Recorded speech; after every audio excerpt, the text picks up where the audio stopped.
সম্প্রতি জামায়াতে ইসলামীর সমাবেশ নিয়ে তৈরি হয় নানা আলোচনা। এআই দিয়ে সমাবেশের ছবি বিশাল করে তৈরি করা হয়, পরে তা ছড়িয়ে পড়ে সামাজিক যোগাযোগ মাধ্যমে। সেই জাতীয় সমাবেশ করতে কত খরচ হয়েছে তা জানালেন জামায়াতের আমির ডাক্তার শফিকুর রহমান। রাজধানীর সরোয়ার্দী উদ্যানে গত ১৯ জুলাই সবচেয়ে বড় জাতীয় সমাবেশ করে বাংলাদেশ জামায়াতে ইসলামী। সমাবেশকে কেন্দ্র করে কয়েক হাজার বাস ভাড়া নেওয়ার পাশাপাশি রিজার্ভ করা হয় লঞ্চ, ট্রেন সহ বহু যানবাহন। ব্যানার ফেস্টুন দিয়ে ব্যাপক প্রচারণা হয়। তাই অনেকের মনে প্রশ্ন, এত বড় সমাবেশ করতে কত টাকা খরচ হয়েছিল জামাতের? সোশ্যাল মিডিয়া অনেকেই আবার খরচের পরিমাণ ১০০ থেকে ২০০ কোটি ছাড়িয়েছে বলেও দাবি করেছেন। অবশেষে বিষয়টি নিয়ে কথা বলেছেন জামাতের আমির।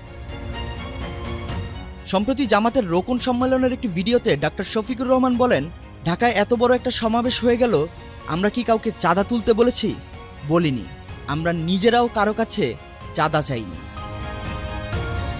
তিনি আরও বলেন, এখন কেউ কেউ বিশ্লেষণ করছেন সমাবেশে নাকি ১০০, কেউ বলেন ২০০ কোটি টাকা খরচ হয়েছে।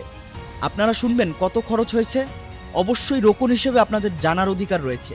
আমার ধারণা ছিল ৩.৫ কোটিতে আটকায় ফেলতে পারবো, একটু এদিক সেদিক হবে, তবে এখানে ৩.৫ কোটি টাকা খরচ হয়েছে। এখন যার যা বিশ্লেষণ করার করতে পারেন। জামায়াতে ইসলামীর জাতীয় সমাবেশ ঘিরে সামাজিক ও রাজনৈতিক অঙ্গনে যেমন বিস্তর আলোচনা হয়েছে, তেমনি বিতর্কও কম হয়নি। সেই বিতর্কের সমাপ্তি হলো জামাতের আমিরের বক্তব্যের পরে।